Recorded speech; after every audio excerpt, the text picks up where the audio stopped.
दूसरा, बुखारी साहब, आज पीटीआई के जो तर्जुमान हैं रऊफ हसन साहब, उन पर आज एक अटैक हुआ, बड़ी उसकी कंडमेशन वगैरह भी हो रही है, सीसीटीवी फुटेज भी सामने आ गई है, और हुकूमत ने तो ये कहा है कि जो भी जिम्मेदारान हैं उनको कटहरे में लाया जाएगा। लेकिन ऐसे अटैक सियासी रहनुमाओं पर उसकी फिर वीडियो भी बन जाती है, वो फिर वायरल भी हो जाती है। पीपल्स पार्टी भी क्या मुतालबा करेगी कि इसकी जल्द अज जल्द तहकीकात होनी चाहिए?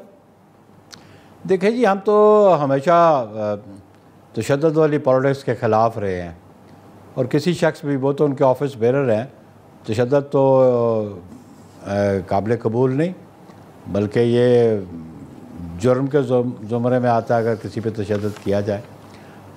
इख्तिलाफ़ात राय रखना तो कोई बुरी बात नहीं है या कोई अनडेमोक्रेटिक नहीं है। इख्तिलाफ़ राय रखना तो हर आदमी का हक़ बनता है। एक पीटीआई के वो स्पोक्स पर्सन है, उनका एक मौक़िफ़ है, वो पार्टी का मौक़िफ़ लेके आते हैं।